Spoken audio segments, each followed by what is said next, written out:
បាទសួស្តីបងប្អូនទាំងអស់គ្នាបាទស្វាគមន៍មកកាន់ Channel របស់ខ្ញុំសាជាថ្មីបាទចឹងចំពោះវីដេអូនេះដែរគឺខ្ញុំនឹងមក review បន្ថែមពាក់ព័ន្ធជាមួយ website MoneyBird បាទចឹងដោយសារតែមួយរយៈនេះគឺមានបងប្អូនយើងឆាតមកសួរខ្ញុំច្រើនមែនទែនពាក់ព័ន្ធជាមួយនឹង website មួយនេះបាទចឹងដោយសារតែការពីប្រហែលថ្ងៃមុននេះគឺ website MoneyBird នេះគឺវាធ្វើការកំណែតម្រង់ថ្មីឬក៏ហៅថា update ថ្មីគឺវាមានការផ្លាស់ប្ដូរជាច្រើនដែលការផ្លាស់ប្ដូរខ្លះគឺវាអត់ល្អទេសម្រាប់អ្នកលេងបាទចឹងការផ្លាស់ប្ដូរឬការអាប់ដេតហ្នឹងគឺវាធ្វើឲ្យមានការបាត់មុខងារមួយចំនួនបាទហើយក្នុងនោះដែរគឺមុខងារមួយដែលសំខាន់ជាងគេគឺមុខងារ Silver Exchange បាទ Silver Exchange គឺមានន័យថាជាមុខងារមួយដែលយើងអាចធ្វើការផ្លាស់ប្ដូរពី Silver បាទ Silver ដែលពីការដែលយើងលក់សុទ្ធឬក៏ពងសัตว์ហ្នឹងយើងយកទៅបដូរទៅជា Cash Point ហើយ Cash Point គឺយើងទុកសម្រាប់ធ្វើការដកលុយប៉ុន្តែនៅពេលវាអាប់ដេតហើយគឺវាបាត់មុខងារ Silver Exchange តែម្ដងអញ្ចឹងគឺមានន័យថាយើងអាចដូរជាsilver ទៅជា cash point បានទេបាទអញ្ចឹងគឺវាអត់ល្អទេសម្រាប់បងប្អូនអរគ្នាជាអ្នកលេងបាទអញ្ចឹងព្រោះថាមុខងារនេះគឺវាទុកសម្រាប់យើងរកលុយបាទដោយយើងមិនចាំបាច់ធ្វើការណែនាំមិត្តភ័ក្តិបន្តទេណាបាទព្រោះថាមាន website ខ្លះគឺតើបងប្អូនទាំងអស់នេះធ្វើការណែនាំមិត្តភ័ក្តិបន្តអញ្ចឹងចំពោះ website មួយចំនួនគឺវាមានទម្រង់ដូចជា website មួយនោះគឺមានទម្រង់ប្រហែលជាមួយ MoneyBird ដែលឈ្មោះវាគឺ Golden Farm ប៉ុន្តែ website Golden Farm ហ្នឹងគឺវាដើរយូរបានដូចគ្នាប៉ុន្តែគឺលក្ខខណ្ឌរបស់វាគឺតើតែបងប្អូនទាំងអស់ធ្វើការណែនាំមិត្តភ័ក្តិបាទអញ្ចឹងគឺវាអត់ល្អលេងទេព្រោះថាចំពោះអ្នក user មួយចំនួនគឺគាត់មិនមានជាមិត្តភ័ក្តិច្រើនដើម្បីការណែនាំទេអញ្ចឹង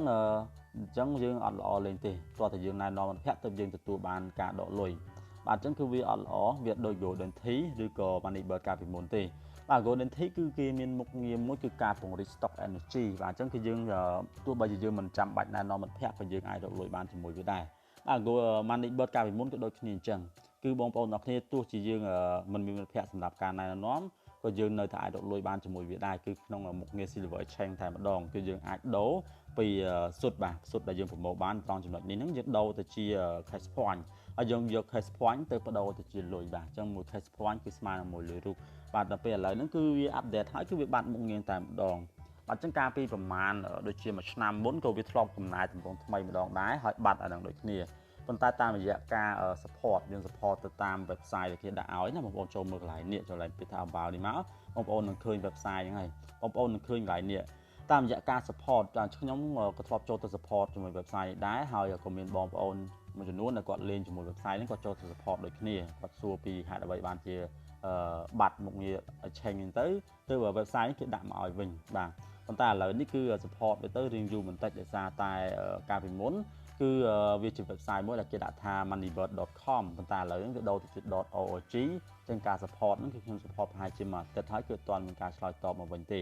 បាទអញ្ចឹងបងប្អូនទាំងគ្នាដែលឆ្ងល់ទៅជាអ្នកដែលលេងលើ website នេះបងប្អូនអាច support បានដូចគ្នាដើម្បីវាឆាប់ឆ្លើយតបមកយើងវិញព្រោះថាបើសិនមកវាអត់ដាក់មុខងារ exchange ហ្នឹងទេគឺយើង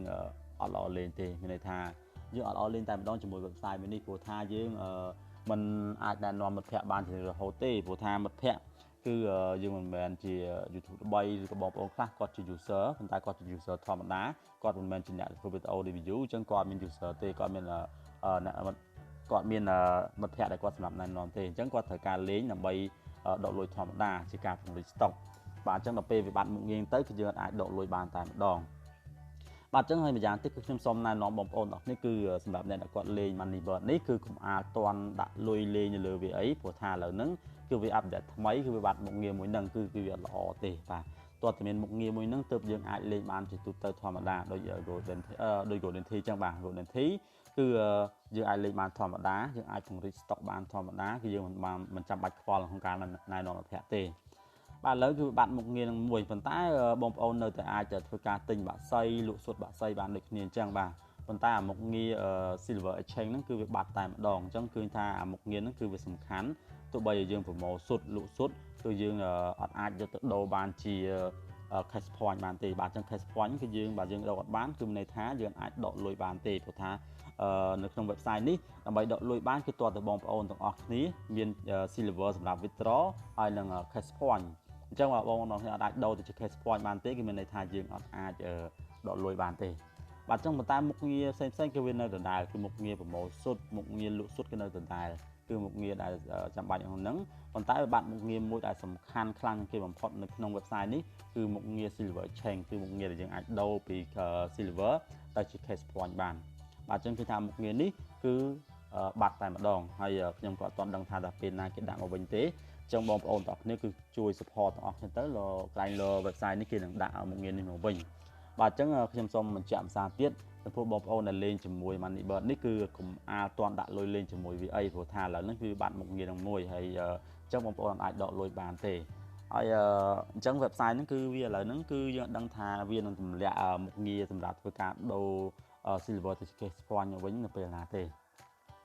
បាទចំពោះវីដេអូនេះគឺអត់មានអ្វីច្រើនទេខ្ញុំគ្រាន់តែចង់បញ្ជាក់បង្ហាញបងប្អូនចឹងថាបន្ទាប់ពីវាអាប់ដេតហើយគឺវាបាត់មុខងារនឹងមួយអញ្ចឹងមុខងារនេះគឺសំខាន់មែនតើគឺវា